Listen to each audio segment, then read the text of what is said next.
So Maharaj is now in Mayapur, is giving different discourses like Bhakti Shastri, Bhakti Vrksha classes, devotees around the world. Maharaj is preaching in the communist countries like China, then Taiwan, then Korea, and many other Buddhist countries where Krishna consciousness is like banned.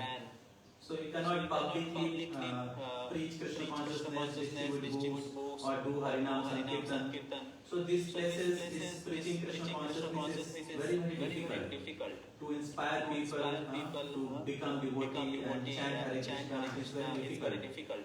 So it is lot of risk also involved. But Maharaj taking all risks and in so advanced age, Maharaj is traveling in different part of the world, also in Middle East and different part of India and other countries. Maharaj is traveling and giving them Krishna consciousness. So this shows that Maharaj compassionate nature to giving Krishna consciousness to others and his desire to preach Krishna consciousness. So I am very fortunate to get association of Maharaj when Maharaj comes in Calcutta. So Maharaj's personal examples is very inspiring. His personal practices. So we are very fortunate to get association of His Holiness Bhakti Vrksha Vinasha Maharaj. So our topic is how to practice Krishna consciousness enthusiastically throughout our life. So Maharaj is personally is example of that. So last year we came for Mayapur Parikrama, and we saw that Maharaj from all the Parikrama first to last he was walking and leading the Parikrama, walking and many kilometers, giving classes, inspiring devotees. So it was very inspiring. So we are very fortunate to hear from Maharaj, personally practicing in his life, and therefore we are very fortunate to hear from Maharaj. So we don't have garland, but I request Akshay to we have Prasad of Radha Madhav. So I request Akshay to give Maharaj. Oh, thank you, Prabhu. Om Jnanatimirandasya Jnananjana Shalakaya Chatsuramilitan Yena Tasmai Shri Gurave Namaha Vanchakalpatarubhyascha Kripa Sindhu Bhayevacha Patitanam Pavanebhyo Vaishnavibhyo Namo Namaha. Jai Shri Krishna Chaitanya Prabhu Nityananda Shri Advaita Gadadhar Shri Vasadi Gaur Bhaktavinda. Hare Krishna Krishna Krishna Hare Hare, Hare Rama Rama Rama Hare Hare. So thank you very much for giving me the opportunity to speak to you today. It's one of the arrangements of this lockdown that we could have more time to spend here in Mayapur. And being here in Mayapur gives me the opportunity to speak to you. Usually I'm not in India this long, but very glad to have this opportunity. So speaking about enthusiasm and how to keep that enthusiasm, right? We often find some people come, they're not enthusiastic at all. They have no enthusiasm. But they can get enthusiasm by association. If we associate with people who are enthusiastic, we will also become enthusiastic. Enthusiasm it's contagious, you know. It's like COVID-19, you know, it's contagious. Somebody's got it, they can give it to other people. So similarly, enthusiasm is like that. It's contagious. If somebody has very great enthusiasm, he can also enthuse other people. So I found Krishna consciousness to be like that. You could say I was a little reluctant in the beginning when I first contacted Krishna consciousness. I was not sure if I was making the right commitment. I was not sure that what I'm doing is the right thing. But I always found enthusiastic devotees around me. And their conviction, their enthusiasm spread to me. And I just followed them. And as Prabhu mentions, sometimes people have enthusiasm, but they lose it after some time. You know, we can see this phenomena. When you get something new, you can be quite enthusiastic in the beginning. But after some time, then you lose that enthusiasm. I mean, that's a common experience with the material world. We get something, you know, like you may get a new computer for some time, and in the beginning it's really fun, but after a while you get really fed up with it, and it's really boring. Or you watch the movie once, and you really like it. You watch it again, you really didn't like it so much. And you have to watch it a third time, it's really boring. So material relationships also get like that. You have a relationship with someone, and in the beginning you're really enthused, you really like them, you find great company with them, but then after, gradually as you get to know them, you get tired of them. Oh, they tell the same jokes. Oh, they do the same things all the time. And you just know everything about them, and you get bored with them. So that's the material world. We have to be very careful not to bring this kind of consciousness into spiritual activities. When we talk about Krishna consciousness is not like anything of the material world. Right? Material world, it's all temporary, it's all based on ignorance, it's not really blissful. It's rather, it gives us a lot of misery. The nature of this material world is a lot of suffering. That's there all the time. That's always been there. Bhagavad Gita says like that. Right? Dukkhalayam ashasvatam. Mamupecha punarjanma dukkhalayam ashasvatam. In the Bhagavad Gita, Lord Krishna describes the great souls who are yogis in devotion. They never return to this material world, because they know it to be a temporary place of misery. There is a lot of misery here in the material world. And it's not just only because of this pandemic situation this year. The misery has been here all the time. That means millions of years. This world has been here for millions of years, and from the beginning of the creation, it's been misery. And the miseries are especially more so in this age, which is called the Kali Yuga. Kali Yuga, the age of iron, or the age of irreligion, the age of all kinds of bad qualities. So the Krishna consciousness movement is to try to generate good qualities among the people, to teach the people what is the proper standard of behavior, what is the proper standard of action. Just like we promote principles like satyam, truthfulness, and socham, cleanliness, daya, mercy, and tapa, austerity.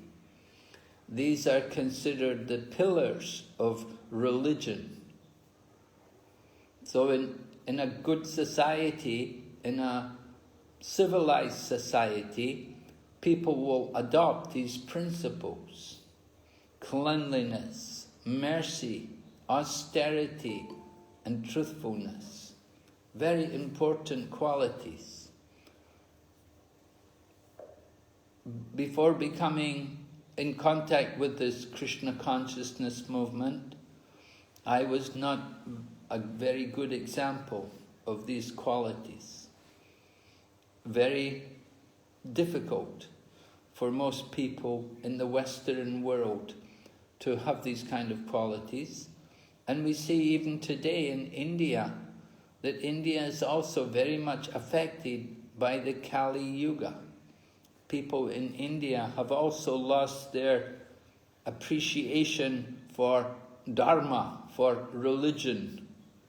And they've lost their respect for religion, and they don't know anything even about it, hardly. Because you could say one of the reasons is India is a secular state, that they don't teach anybody about religion these days. They used to in the past. Maybe your grandfather in his times and forefathers, they were there in the times of India when it was still somewhat religious and pious. But today, all of the good qualities have been lost because of the influence of modernization. Modernization simply means more sense gratification. Sometimes we talk about economic development. And economic development is another way of talking about sense gratification. Gratifying our senses. And how do we gratify our senses? By eating and sleeping and mating and defending. And we're thinking this is happiness. This is the illusion. We're thinking we can find happiness through these 4 activities. But these are the activities of the dogs and the hogs, the camels, the asses. They're doing these things. If we want human life, we have to understand what is the value of human life. And human life is not meant for just living like the animals. The animals eat and sleep and mate and defend. And if we also if we think our human life is only for that, then we're wasting our life. Then we're just animals also. We are the dvipada pashu. We are the 2-legged animal. So we have to be very careful to try to understand the importance of human life, how to use it properly. So this is the value of Krishna consciousness, that when I met the Krishna conscious devotees, the first devotees, then they taught me by their own example how to practice a better way of life and how to be happy by the better way of life as well. We all want to be happy. Everyone's thinking about happiness. But the problem is we don't know where to get happiness. We're thinking we can get happiness by eating, and people will go and eat the most horrible things. They will eat all kinds of impure, unclean food. They will eat animal food, animal flesh. They will eat things from the sea, all full of disease, very bad for the body, very unhealthy. We don't know what is the proper standard for behavior. We don't know what things to eat and what not to eat. Therefore, people will eat everything. And sometimes people are so foolish, they're actually proud that they eat everything. You know, if you tell somebody, I'm a vegetarian, I only eat Krishna prasadam, they will say, oh, I eat everything. And they're actually feeling good about it. They're so foolish. They're so ignorant. They don't realize that's the nature of the hog. The hog also eats everything. So people who live like a hog in this life, then in the next life, they will become a hog. They're preparing for the next life by the activities, by the things they do, by the things they eat. We want to be very conscious. One of the things which I learned from Krishna consciousness was that first we have to be conscious, and then we become Krishna conscious. Many people, they're not even conscious of what they're doing. And that's why they do things like eat everything without any discrimination, without thinking about what is right and what is not. Just like in the Bhagavad Gita, Lord Krishna describes there are two kinds of nature. There is one called the divine nature, and there's another nature called the demoniac or the asuric nature. So you have Daivi Sampad and Asuric Sampad. Daivi Sampad means the divine nature, and Asuric Sampad means the demoniac nature. And Lord Krishna goes on to describe the qualities of this demoniac nature. He says, they don't know what should be done and what should not be done. In other words, they don't know what they're supposed to eat and what's not to be eaten. They don't have that sense of judgment. They're not able to put things in the proper place.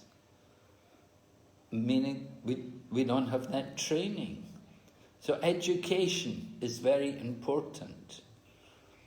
You know, in India, people think education, oh, you get good education, you go to a school like IIT, you'll get the best education.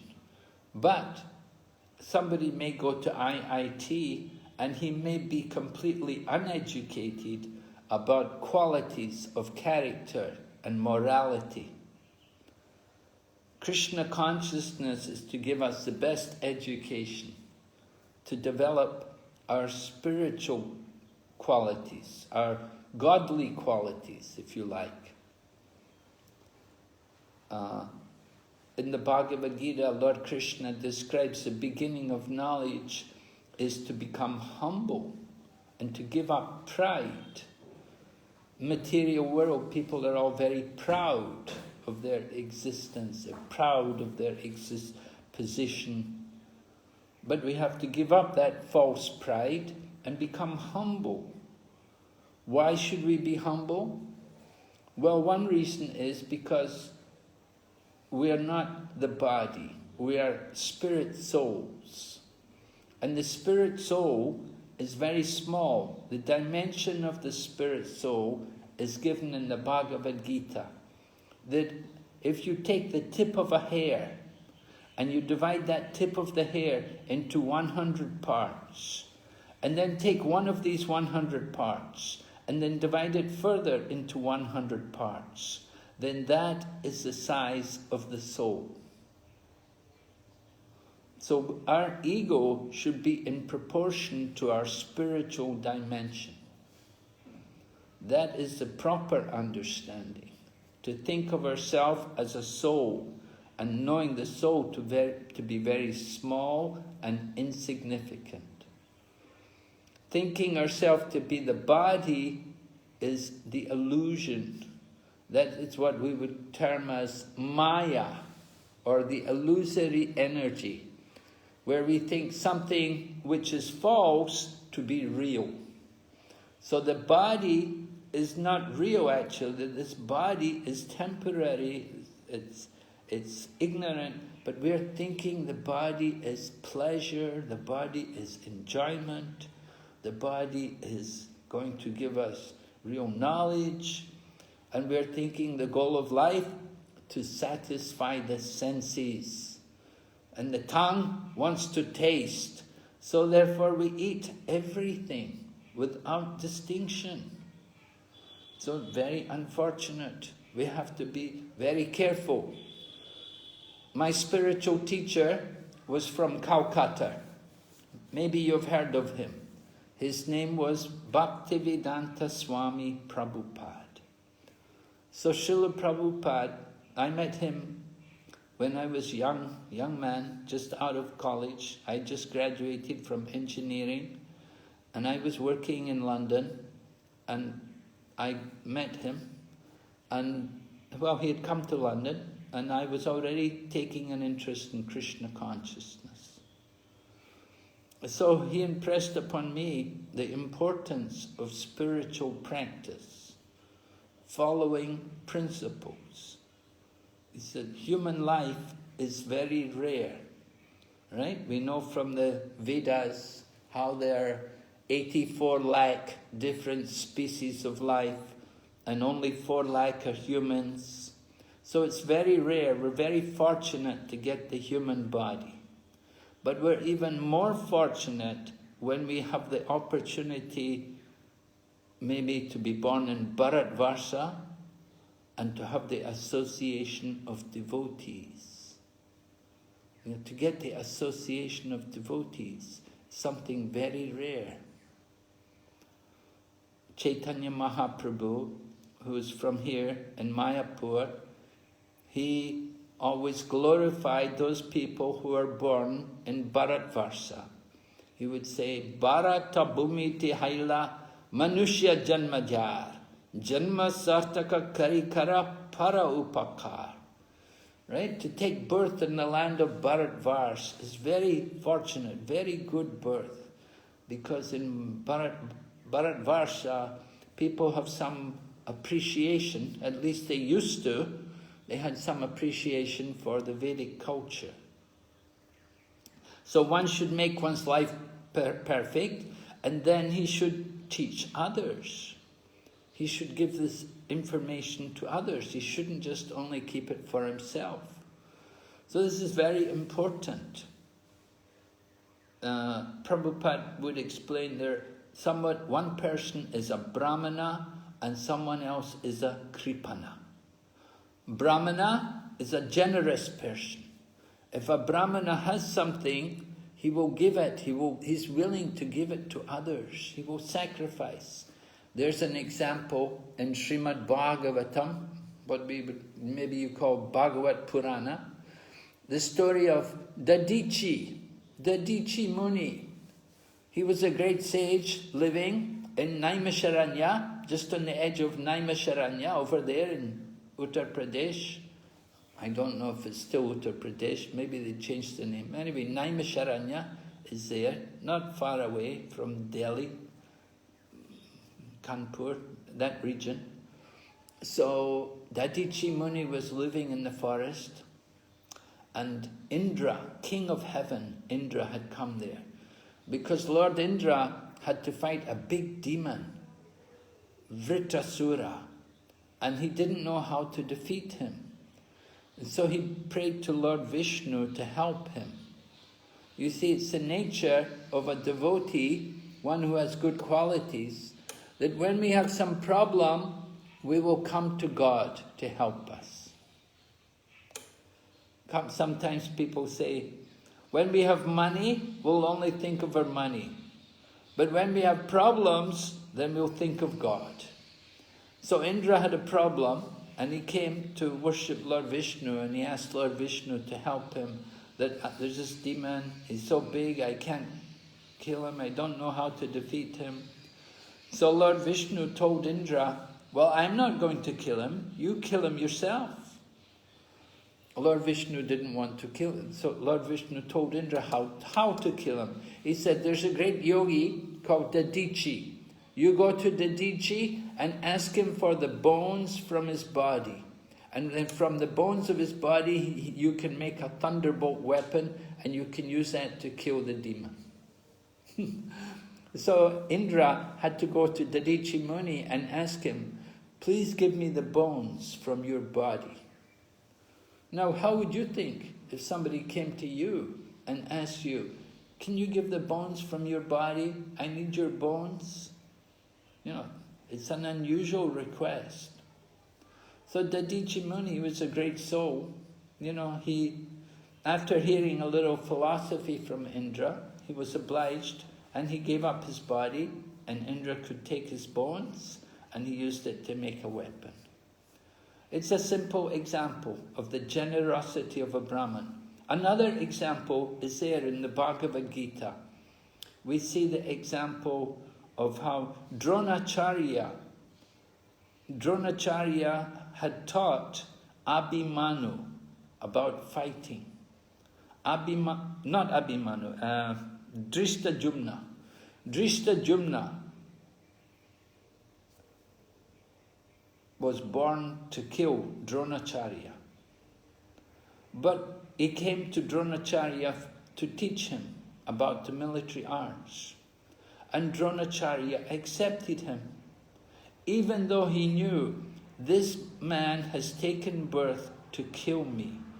Right? Maharaj Drupada had performed a great sacrifice to get a son who could kill Drona.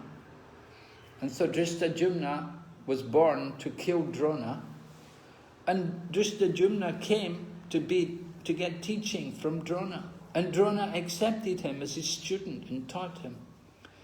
Why? Because it's my duty. He said, I'm a Brahmana. He's come to me, I have to teach him. He's asking me to teach him, I cannot refuse him. So, this is something, the unusual nature of Brahmanas. On the other hand, somebody is kripana, they're miserly. They don't want to do it, they don't want to give. Just like somebody may have a lot of money. You know, they have a lot of money. What do they do with it? They just count it, they smell it, they play with it, they never spend it. You know? So that's miserly. What you would call in Hindi, conjus, huh? Conjus Baba. They have money, they don't want to use it. So the same way somebody has a human form of life, if we don't use our human form of life for the service of the Supreme Lord, then we are also miserly. If we waste this opportunity, this valuable human form of life which has been given to us, if we don't use it properly, then we are miserly, we are kripanas.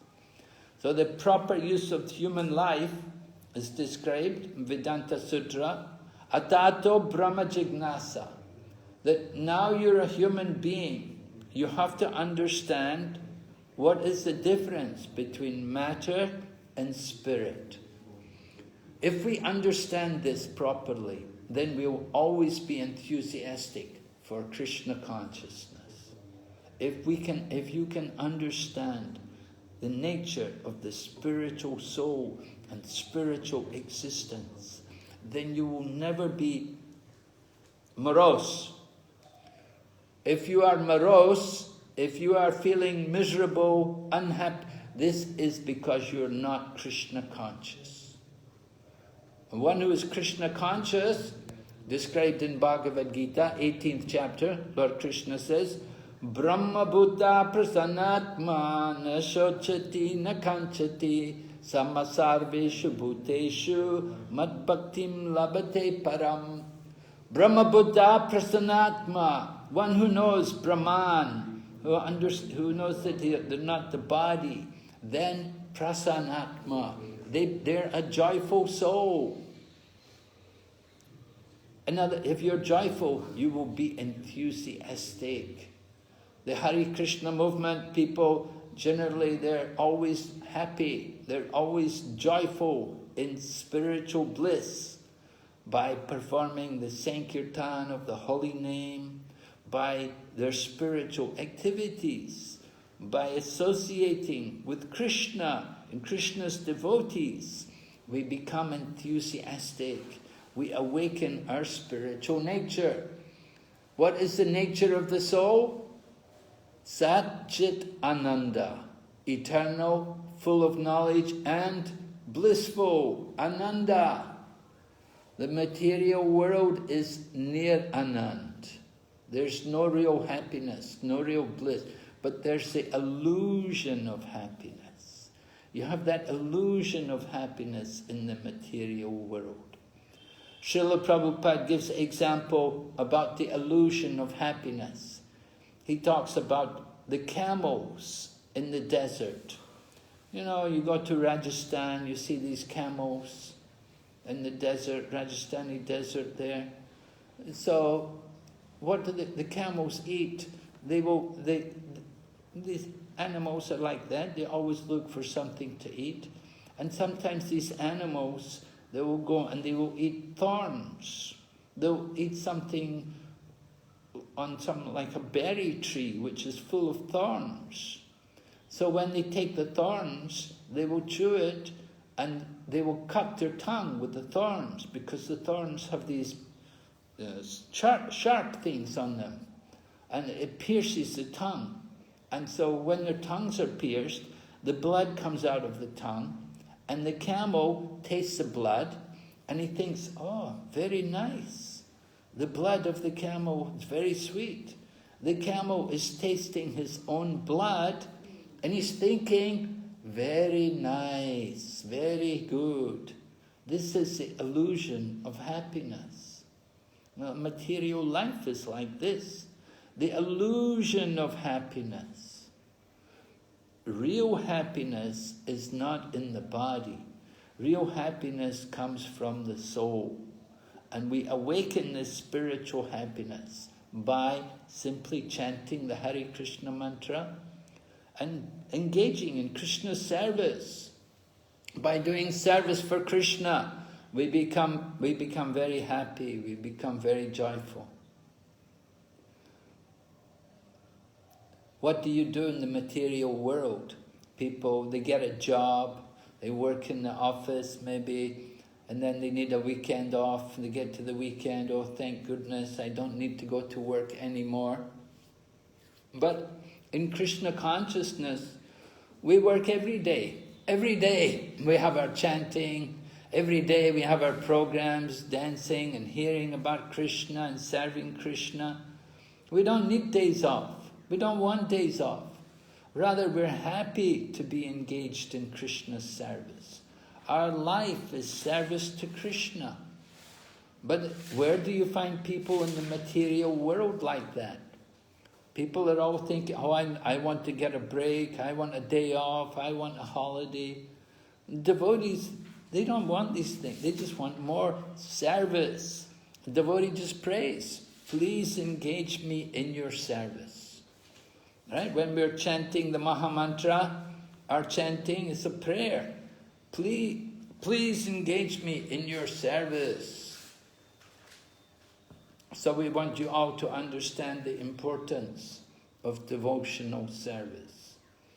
When you understand the nature of devotional service, then you'll naturally be very enthusiastic for Krishna consciousness. Enthusiasm. Prabhupada says, in everything you do, you have to have enthusiasm. And it's especially important in Krishna consciousness. How to get that enthusiasm? I said association. You have to hear, you have to see the example of others who are enthusiastic. And how to keep that enthusiasm? You have to remind yourself what you're doing. You have to understand that we're very fortunate, that we've been given something very precious. We've been given the opportunity to engage in this bhakti yoga, which is something very rare, very, very rare. Prabhupada gives an example about how rare it is to come to devotional service. He says, just like if you go to the sea, in the middle of the ocean. You know, Prabhupada took the boat when he first went to America. So he saw how big the ocean was. He crossed the Atlantic in a little boat. He saw how big the ocean was. So when you're in the middle of the ocean, there may be a log. Somehow there's a piece of wood floating there in the ocean. And in the middle of that log, there's a hole in the middle of the log. And in the bottom of the ocean, there's a big turtle. And that turtle comes up from the bottom of the ocean and it puts its nose right through the hole in that log of wood.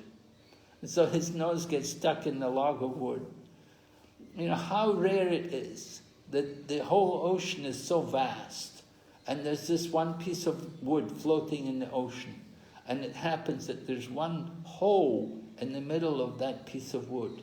And the turtle comes and puts its nose right through that hole in the wood. Very, very rare. You know, the odds of something like that happening are just tremendous, very huge, very unlike. But this is what coming to Krishna consciousness is like. It's just like that. It's very rare. There are so many living entities all over the creation. There are an infinite number of universes, and in each universe there's an infinite number of planets, and on each planet there's an infinite number of living entities. Somehow we are so fortunate that we could be in the human form of life and we could be on this earth planet just only some 500 years after the appearance of the most merciful of all of the incarnations of Lord Krishna, Sri Chaitanya Mahaprabhu. And Sri Chaitanya Mahaprabhu comes only once in the day of Brahma. One day of Brahma, it said in Bhagavad Gita, Krishna says, Sahasra Yuga Paryantam Aharyad Brahmano Vidu. Right? 1,000 ages taken together is the day of Brahma. So in 1,000 ages, Lord Chaitanya Mahaprabhu comes one time. So his appearance is very rare. And he comes to give the most valuable thing, to make it available for everyone. This is described by one of the direct disciples of Lord Chaitanya Mahaprabhu, a person called Rupa Goswami. And he composed a nice verse describing Lord Chaitanya Mahaprabhu. He says, Namo Mahabadanaya Krishna Prema Pradayate Krishnaya Krishna Chaitanya Namane Gora Tavishe Namaha. That of all the incarnations of Lord Krishna, this incarnation of Lord Chaitanya Mahaprabhu is the most merciful, because he's come to give freely the most valuable thing, Krishna Prem. So we are so fortunate that we have this opportunity to get this Krishna Prem, to develop this Krishna Prem, to come to the platform of being a devotee of Krishna and then going on to perfect our devotion to Krishna by developing love for Krishna. We all have the ability to love. We love our dog, you love your cat, you love your car, your motorbike, you love your handphone, you love your boyfriend or girlfriend, you love your family. But actually, the person who we really love is Krishna. But we've forgotten Krishna. We've just forgotten all that. We've replaced Krishna with all of the other relationships, which are all very temporary. We come together in a family. We don't stay together forever. And often when we come together, we don't really know each other. We only know the body. But within the body is the soul.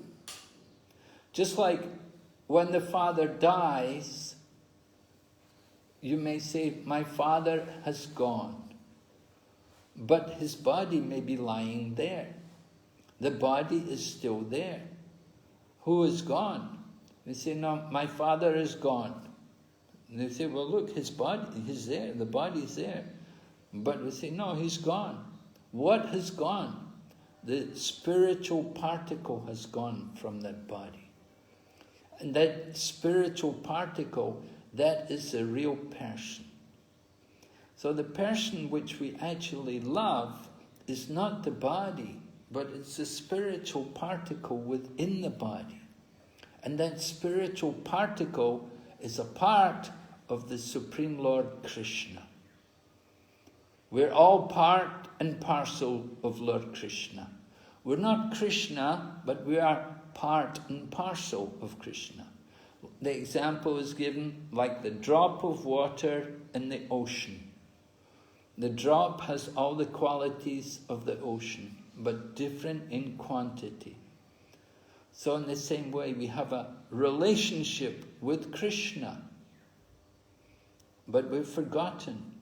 We've forgotten our relationship with Krishna, and instead we've replaced that relationship with so many other temporary relationships, all based on the body, all based on illusion. So we have to overcome this illusion.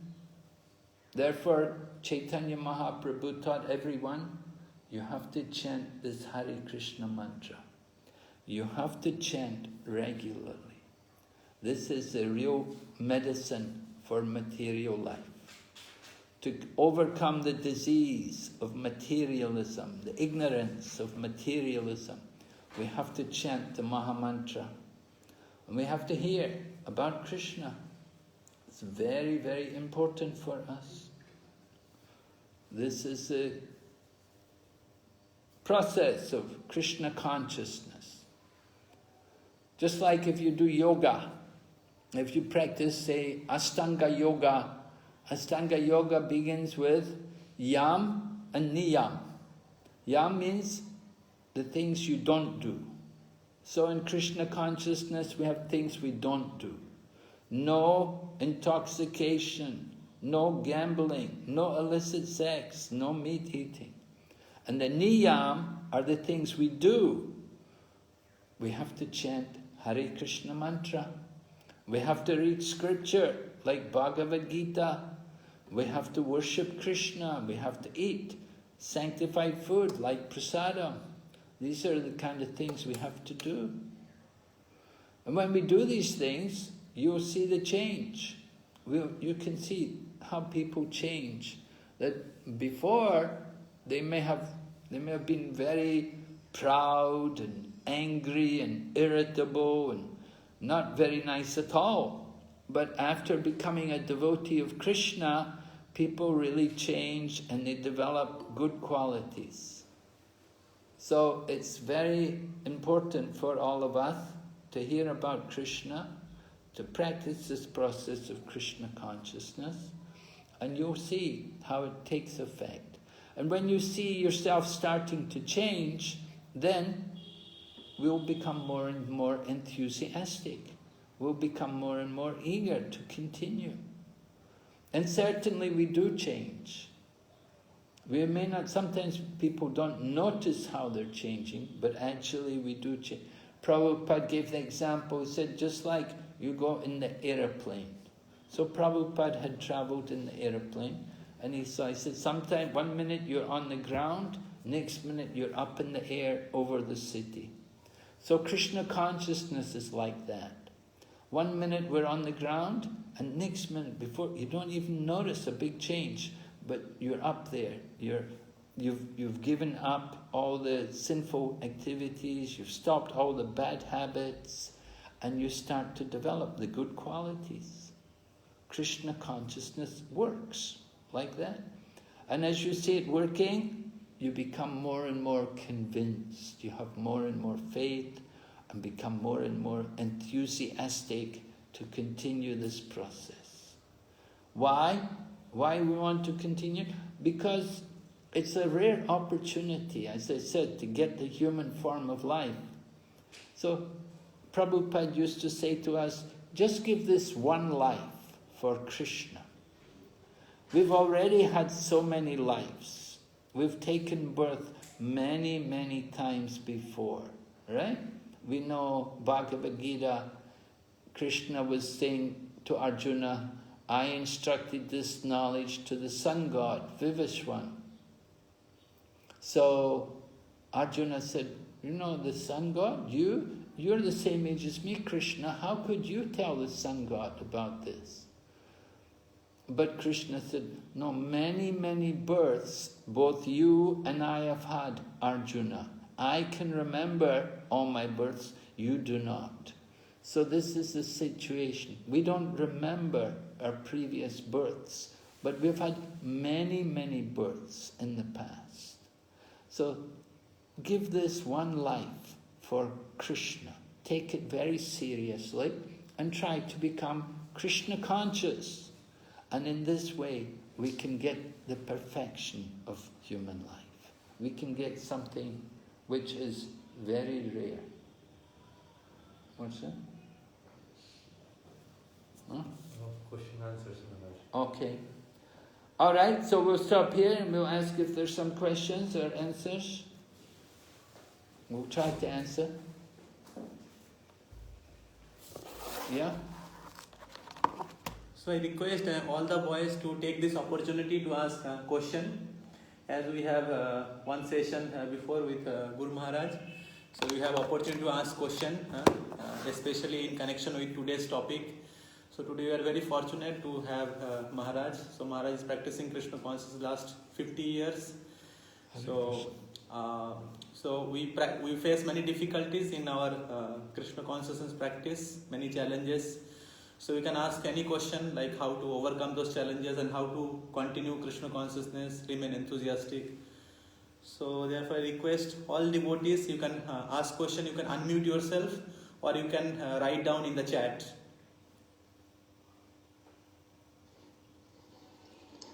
Hare Krishna Prabhuji, can I ask a question? Yes, go ahead, Prabhu.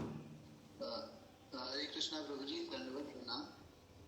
Prabhuji, my question is, it is said that the human soul was always in association with Krishna, but then because we fell to this material earth somehow, and that's why we are struggling to go back. Now my question is, if we were already in association to Krishna, so we should not have had these bad qualities that made us fall in this material earth. So how can we understand that, Prabhu? Well, we have to understand first of all that we have independence. We have some independence, free will. Krishna gives us free will to choose between Krishna and Maya. That's our free will. And as soon as we have a little objection to Krishna, unwillingness to surrender to Krishna, then we come to the material world. We come into the material world. And when we come into this material world, we're under the control of the material nature. And under the influence of the material nature, we develop these bad qualities. It comes due to our own independent nature, that we turned away from Krishna. We didn't want to surrender, we didn't want to accept Krishna as the Supreme.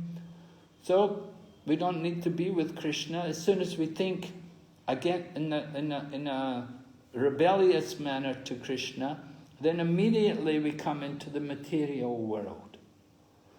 And we come in this material world and we're given the opportunity to be a controller ourselves. Instead of being under Krishna's control, we think I'm the controller. So we have that desire. So Krishna fulfills the desires, you see. Krishna doesn't force us that you have to stay here with me. Krishna doesn't say you have to love me or else. No, you can't do like that. Love cannot be forced. It's natural, pure. So as soon as we don't want to love Krishna, then okay, go away. You don't have to be here. You go. You go into the material world. And we come in this world and we're playing our own drama. We're thinking, I'm God, I'm the controller, I'm the center of the existence. Everything runs around me. We're thinking I'm the best friend of everyone. We're thinking I'm the overseer, I'm the permitter. You know, this is all the illusion of material life. So we're responsible. It's not Krishna's fault. It's our own fault. We wanted it. So Krishna, okay, go ahead. You come into this material world, we come in this world, and then here we experience all the problems of the material world. We experience all the problems of being in this illusion. And gradually we understand, actually, my real position is not to be the master, but to be the servant. And when we come back into the consciousness of being a servant, then we can think about going back to be with Krishna. Krishna is the master, and we are his servants. But because we're thinking I'm the master, and Krishna is just a competitor, and then we come into this world, material world. So it's like that. We have that independence, free will. We are called the marginal potency of the Lord. Krishna has three energies. There's the material energy, the spiritual energy, and the marginal energy, called Tatastha Shakti. Marginal, it can be either in the material or in the spiritual. Now, as you said, initially we were all Krishna conscious. We were there in the spiritual world. But we chose to come here. We made the decision. We chose to come. So, we're responsible for our destiny. And if we want to go back again, we have to change. We have to change our consciousness. We have to surrender to Krishna. We have to become a faithful servant of Krishna. We have to develop proper love for Krishna. Then we can go back to be with Krishna. Is it clear? Yes, Prabhuji. Thank you. Thank you very much, Prabhuji. Pranam. There is one question in the chat now. Oh, yeah? Krishna Maharaj. Hare Krishna. Hare Krishna Maharaj. Pranam Maharaj. Maharaj, in spite of hearing so many lectures, so many instructions from our seniors, we know that spiritual Krishna consciousness is very important for us. Still we become so ignorant that we don't give so much importance to Krishna consciousness. So what to do with this character, attitude, Maharaj? Well, it may have to take some more time. You have to experience more the difficulties of the material world. Sometimes we're not very convinced that there's a lot of suffering in the material world. Sometimes we're thinking that actually, well, other people, they're suffering, but I'm okay, I'll be all right, I'll enjoy, I'll be happy. We're thinking I can avoid all the difficulties which everybody else found in the material world. Like that, we're thinking that we will not have the same problems which other people faced. We're not fully convinced of the nature of the material world, that it's a struggle, that there's a lot of problems, a lot of difficulty. And we're thinking, well, you know, I think I can overcome them, I think I'll do okay, I'll be happy. We have to understand the importance of spiritual life.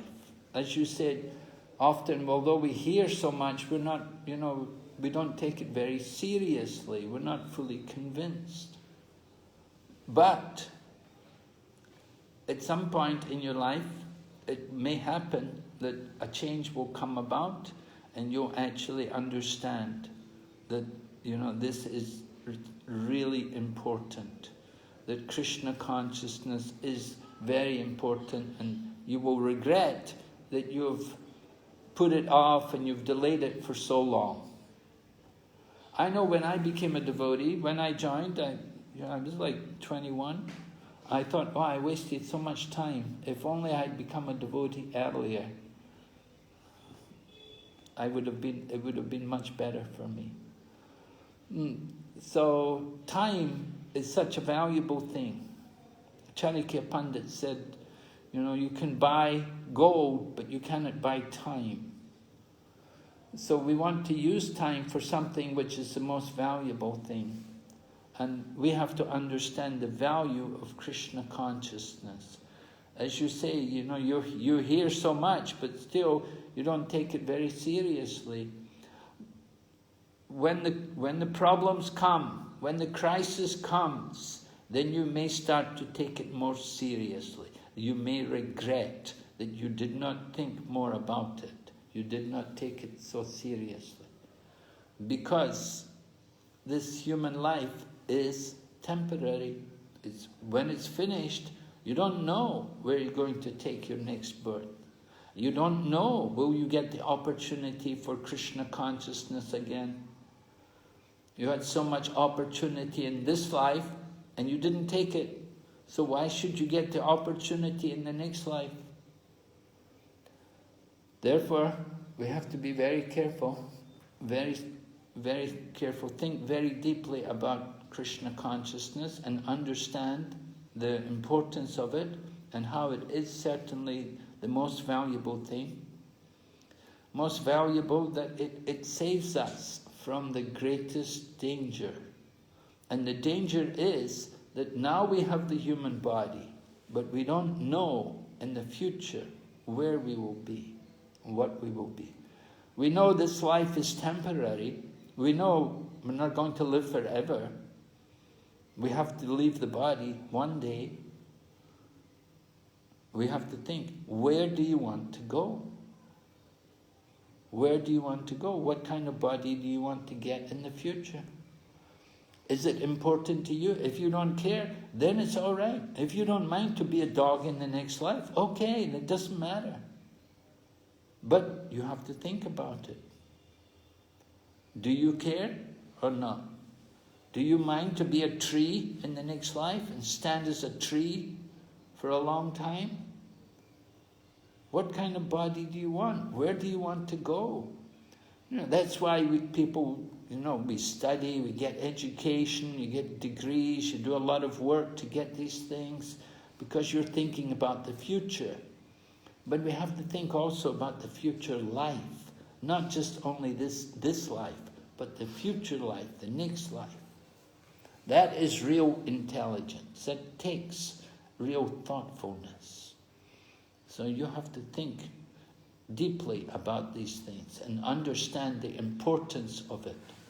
And then you will take Krishna consciousness very seriously. Hare Krishna. Thank you, Guru Maharaj. Hare Krishna. Next question from Pranay Prabhu. Hare Krishna Maharaj, Dandavat Pranam. Please accept my humble obeisances. I want to know that how to increase more love in the holy name of the Lord. Thank you, Maharaj. More love in the holy name of the Lord. You have to chant more. Do more kirtan. Do more kirtan and associate more with the holy name. The more you chant, the more you develop the love for the Lord. Just like the example was given, if you have jaundice, what is the cure for jaundice?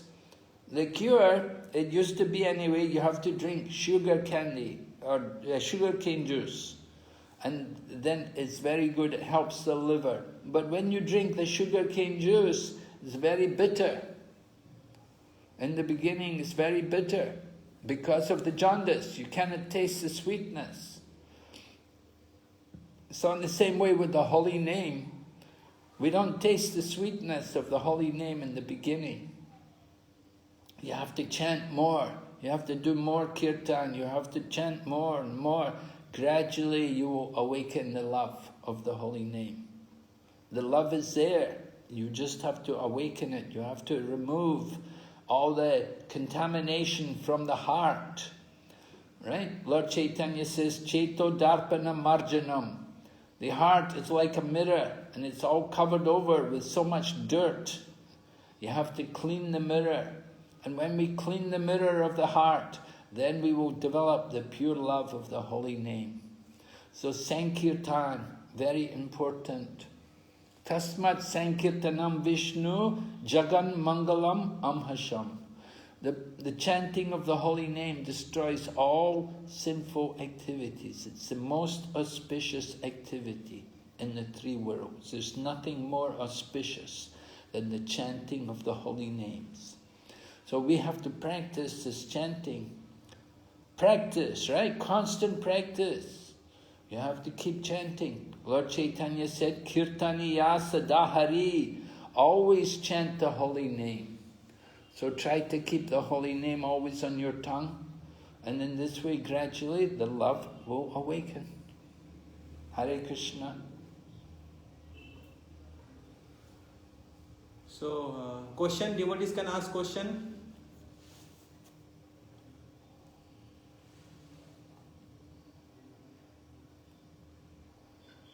Any other question? There is a question. Where? Hare Krishna Maharaj. This is from Bhakti Prabhu. Dandavat Maharaj. Maharaj, I have practiced meditation since 2010 by initiated a Himalayan guru. So how can I engage myself in Krishna consciousness? Please guide me, because sometime previous practice impress my mind. Yes. Okay, so you've associated with other people and they've taught you some meditation. I think silent meditation. So you have to understand the process of Krishna consciousness is what is recommended for this age. Silent meditation that was recommended in the Satya Yuga long ago. To practice silent meditation, it's described in the Bhagavad Gita what you have to do. You don't just sit at home.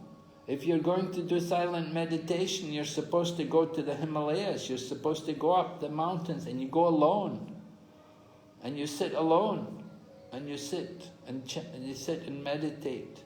Completely alone, without any fear. So who can do that kind of meditation? It is not practical in this age. It is not for everyone. There may be some rare soul who can do this, but it is very, very rare. And the progress will be very slow and with great difficulty. But if you take to the chanting of the Hare Krishna mantra, then the process is very rapid and very powerful and very blissful also. The process of silent meditation is very, there's no bliss, there's no real pleasure there. But in chanting the holy name of Krishna, you can awaken really ecstasy, you can become ecstatic, you can feel the joy, you can feel the bliss of the holy name. So this chanting of the holy name, this is the recommended process for this age.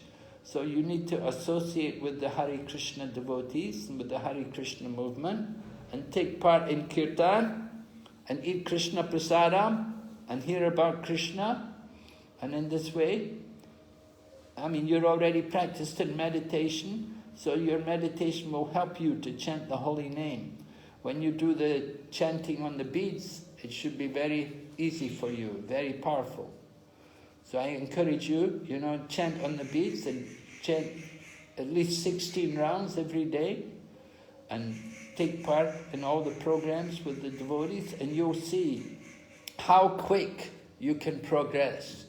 Whereas the other process, the meditation you were performing, the progress is very slow and very difficult. Okay? Next question from Supratik Prabhu.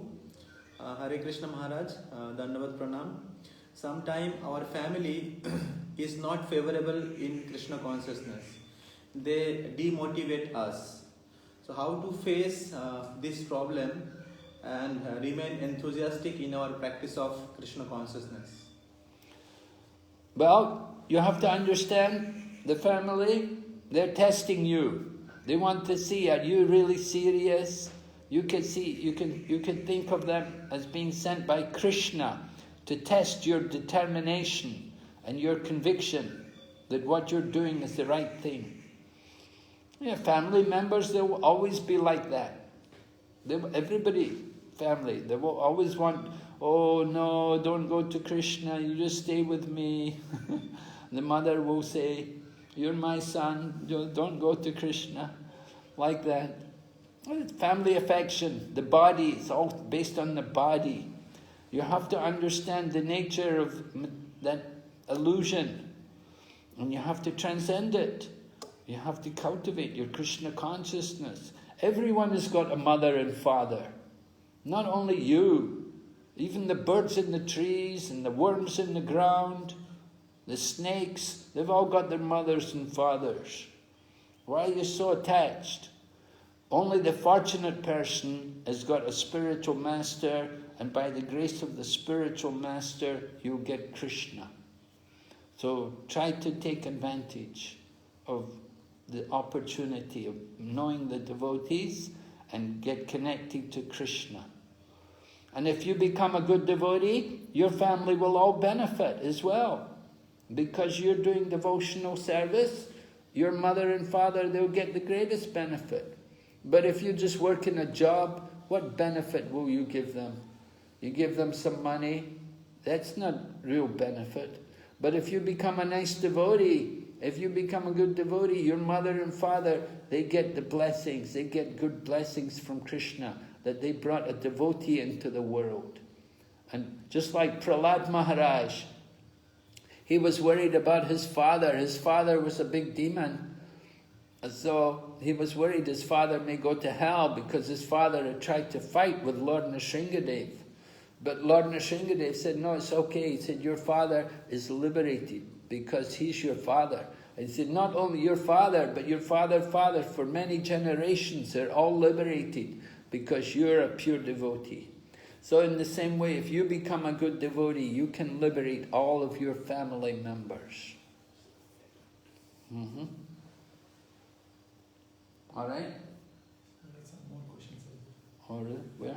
So Siddharth Prabhu, you can ask directly, unmute yourself and ask the question. And Hare Krishna Guru Maharaj Ji, Pranam. Please accept my humble obeisances at your lotus feet. Guru Maharaj Ji, when I joined Krishna consciousness 2 years ago, and I felt more and more enthusiasm. But as you rightfully said, Guru Maharaj Ji, that the enthusiasm needs to be maintained. And after this coronavirus and the lockdown duration, we are having virtual classes. And since I am also doing a job, I'm in service industry, I'm counseling a lot of people over legal matters. So I'm finding it little difficult to keep up with my sadhana as the days are progressing. I try to reconcile my errors and try to keep my sadhana strong, but I'm facing little difficulty, Guru Maharaj Ji, in maintaining that enthusiasm. Yes, there will always be difficulties. There will always be difficulty. Everything we do, you can't expect there won't be any difficulties. But we have to see these as a test from Krishna. Krishna wants to see how sincere we are, that we really want to go back to Godhead, that we really want to develop our Krishna consciousness. So Krishna places these obstacles in our path just to test us. We have to be very, very convinced to overcome all of these things. Yeah, obstacles are going to be there all the time, everywhere. Don't think you can ever get away from that. That's going to come. So we have to see all these tests, that these are an opportunity for us to increase our Krishna consciousness. Not that we reduce our Krishna consciousness, but we increase. Just like the glass of milk may be half full. So somebody says, oh, my glass is half empty. Somebody else says, oh, my glass is half full. They've both got the same amount of milk in the same glass. One says his glass is half empty. The other person says, my glass is half full. We have to be positive about everything. The difficulties which come are good. Yeah, these difficulties, they make it... Queen Kunti prays to Krishna. Let all the difficulties come again and again. Because the more I have difficulties, the more I will see you, Krishna, the more I will remember you. And by seeing you means no more birth and death. So like that, this is Queen Kunti's opinion about difficulties. She prays to Krishna, let me have more difficulties, because it helps me to become more Krishna conscious. And there's also another verse which says that one who tolerates all the difficulties, but goes on with his Krishna consciousness, then it becomes his rightful claim to become the unalloyed devotee of the Lord. We give the example, the Acharyas give the example, what does the son have to do to inherit the property of the father? Your father may be a rich man, he has a lot of property. What does the son need to do to inherit the property? The son just needs to stay alive. In course of time, the father is going to die, and then the son inherits the property of the father. So in the same way, we just have to stay alive in Krishna consciousness. Don't give up Krishna consciousness.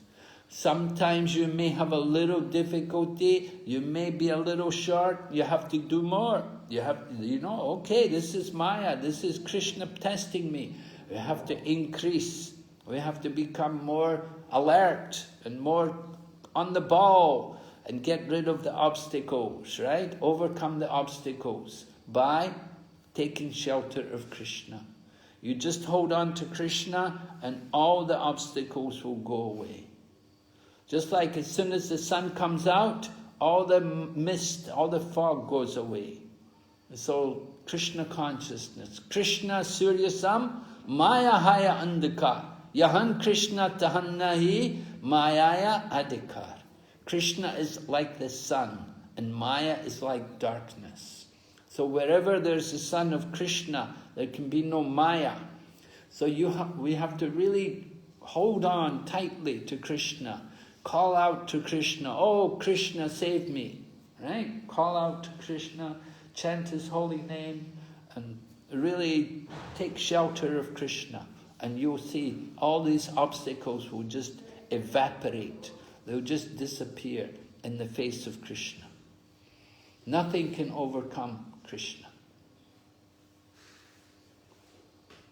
Thank you so much, Guru Maharaj. Your words have really entered my heart. Thank you so much, Guru Maharaj ji. Hare Pranam. Hare Krishna. Dandavat Hare Pranam. Krishna, Guru Maharaj. Hare Krishna, Guru Maharaj. Maharaj, I have one more question, Maharaj. While living in the association of devotee, we know that for advancing in Krishna consciousness, association of devotee is very important. But after some times, we started to get finding faults in devotees, and irrespective, we already know that association is very important, it's very rare. Still, we get a tendency that we find faults on the other devotees, and we feel little irritated. So, how to get rid of this tendency, Guru Maharaj? Yes, this is something you have to be careful about, finding fault with devotees. So instead of finding fault with them, you have to praise the devotees. You have to see the good in the devotees. Instead of criticizing them, praise them, glorify them. And instead of trying to run them down, become their servant. Give service to the devotees. That's the process. The more we give service to the devotees, serving the devotees and get their blessing and praise the devotees, see the good and see the faults in ourselves. If we're seeing faults in others, it's very bad. We want to see our own faults. See our own faults and see the good in others. This is what we want to do. So you have to control that tendency. The mind has that tendency. It wants to look at the faults in others, and we only see the good in ourselves. It should be the other way around. We should see the faults in ourselves and the good in others. Then we can actually have the proper mind. And if you're not able to actually see the good in others, then simply become the servant of the others and try to serve and be a humble servant. It's very important. If you can be so fortunate to serve the devotees, it's a very glorious position to be the servant of the Vaishnavas, because the servants of the Vaishnavas, they get the greatest mercy of Krishna. Right? Krishna says, of all kinds of worship, the worship of Lord Vishnu is the best, but even more important than the worship of Vishnu is the worship of those things in relation to Vishnu. So the devotees are in relation to Vishnu, and if you are able to serve the devotees, then it's very fortunate for you. You're very, very lucky. So try to get that opportunity to give service to the devotees. But it's not easy. It's not easy to get that opportunity to serve the devotees, because the devotees are so humble. They don't want service. They won't take service. You have to try. This is the good qualities of the devotees, that they don't want to take service. They like to give service. So you have to develop this mode, to see the good in others and the faults in ourselves.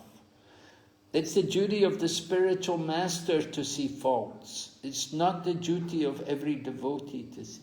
Prabhupada used to say, he said, because I am honeycombed with faults, therefore I see faults in others.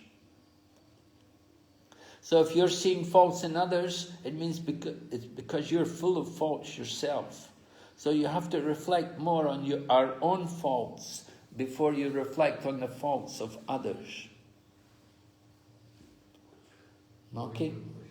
So, Thank you, Maharaj. We have one more devotee from Boys. He has a question. Maharaj, humble obeisances at your lotus feet. How to develop selfless love to devotee in practicing Krishna consciousness of association of devotee? What kind of love? How to develop selfless love to devotee in practicing Krishna consciousness of association of devotee? Faithless love. Selfless. He's saying how to develop selfless love for devotees. Selfless. Selfless love. Okay. With whom he is practicing Krishna. Okay. Selfless love for the devotees. Well,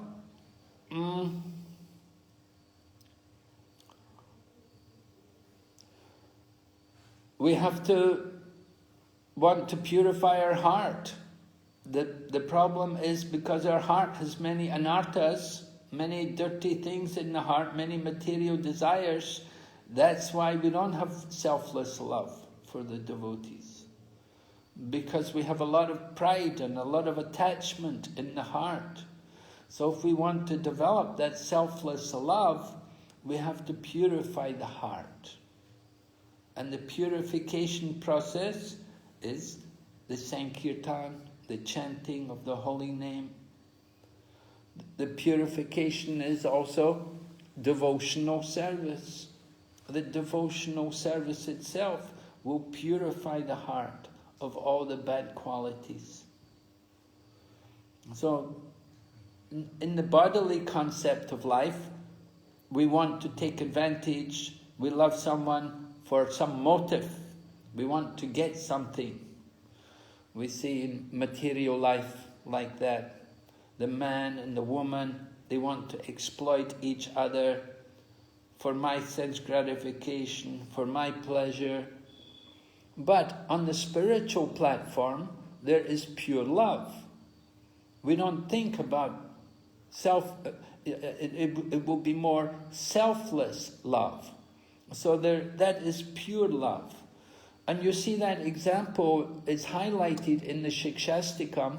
In the final verse of Shikshastikam, you have the example of Lord Chaitanya speaking in the mode of Srimati Radharani. When he says, Asli Shiva Padaratam Panastumam Adarshanam Marmatam Karotu. Right? That you all know that verse probably.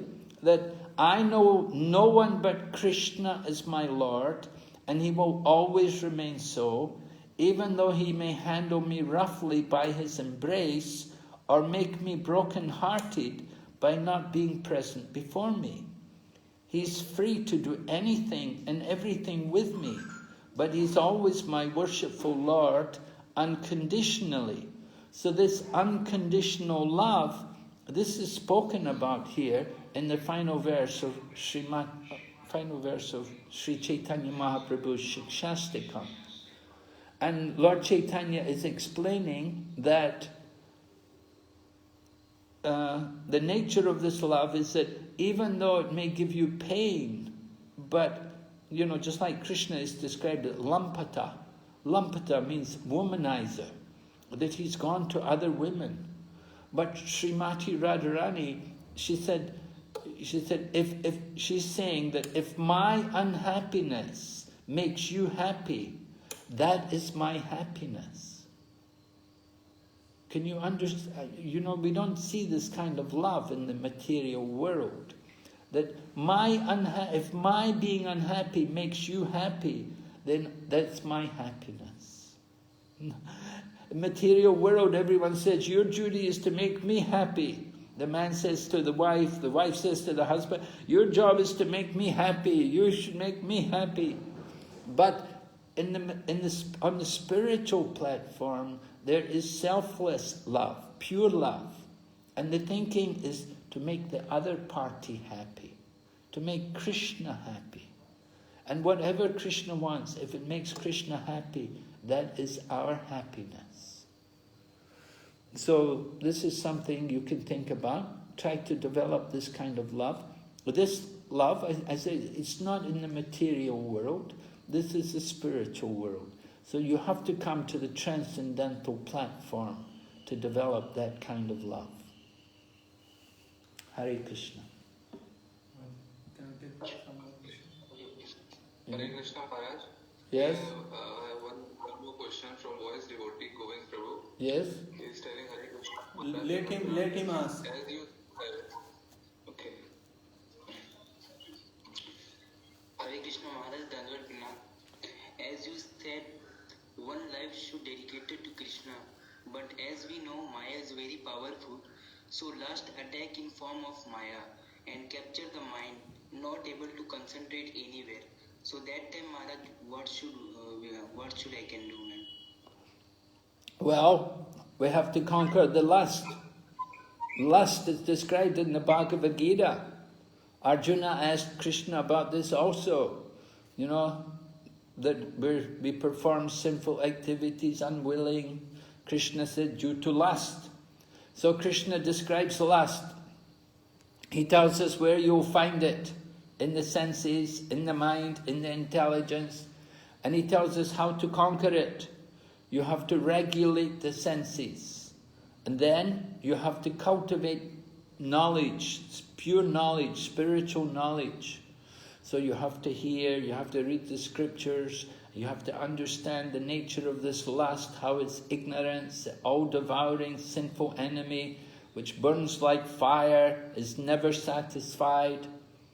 But you can conquer it by regulating the senses. So if you live with the devotees and you regulate your activities, eating and sleeping, following principles, then you can experience the pleasure. You'll get free from the lust. The lust will be transformed to love. You can develop pure love. But you have to cultivate that knowledge and you have to regulate your senses. You have to control the mind and senses. It's very important in every spiritual activity. You must control the mind and senses. So where there's lust, this means your mind is not controlled. You have to regulate the mind by chanting Hare Krishna mantra, read Bhagavad Gita. So that's described, 3rd chapter Bhagavad Gita, how to conquer lust. You read that last section there in the Bhagavad Gita, 3rd chapter. So? Thank you, Maharaj. Hare Krishna Maharaj. Yes, Maharaji. Maharaj, my question is, usually women, how can a woman be enthusiastic in Krishna consciousness? As for men, there is a lot of ashrams, they can be full-time sannyasi, but for a woman, they can hardly get a chance to serve in temple, and they are usually asked to be at home and take care of their family. In that case, how can we feel enthusiastic? Well, first of all, you have to understand you're not the body. It's not that only sannyasi can be enthusiastic. Everyone's supposed to be enthusiastic. Lord Chaitanya doesn't make distinction. Who is qualified to get Krishna Prem? Men, women, young, old, everyone can get Krishna consciousness. So women can also become very enthusiastic, and we have a lot of enthusiastic women in the Krishna consciousness movement. And in the history of the Sampradaya, there's wonderful lady devotees. Lord Nityananda's wife, Janava Mati, was a wonderful devotee. And Lord Chaitanya's former wife, Vishnu Priya, and then also Gangamata Goswamini, she was a great devotee. She lived in Jagannath Puri. And then there was this Hemalata Thakurani. She was the daughter of a great devotee, Srinivasacharya, and she was also a great devotee. And so there are many great lady spiritual teachers, and they do wonderful service. You have a family, not a problem. A family is an advantage to keep you in Krishna consciousness, because with the family you can perform kirtan. So in your home, you should have a temple in your home. You don't need to always go to a temple. Maybe you're far away from the temple. If you can go to a temple, it's nice. But if not, you have to have a temple at home. And in the home, you do kirtan with the family, with the children. And your children should be nice devotees, and they will keep you in Krishna consciousness. And the children can also learn the philosophy and recite slokas and recite prayers and do the puja. And so family is a great advantage to becoming Krishna conscious. You have to see everything as an advantage. Don't think always the disadvantage. Be positive. There is a great advantage to have a woman's body sometimes. Because women will get married, they'll have children. Very nice. It's a great service for Krishna. We need many devotees. We need many pure devotees. Whether they're men or women, that doesn't matter. Lord Chaitanya had intimate devotees. There was Swarup Damodar, Ramananda Rai, Sikhi Mahiti, and the fourth person who was intimate with Lord Chaitanya was the sister of Sikhi Mahiti. And so also ladies, intimate associates of Lord Chaitanya Mahaprabhu. So don't feel it's a disadvantage. Okay, Maharaj, thank you. The head of our movement is Srimati Radharani. We're all trying to get the blessings of Srimati Radharani. And so, the women are way at the top of this movement. Haribol. Okay, so thank you very much for giving me this opportunity to speak to all of you today. I hope it was some advantage to you. It certainly was nice for me. I'm very happy with your questions. Very nice. I hope I'll meet you all again sometime. May Srila Prabhupada bless all of you. Hare Krishna.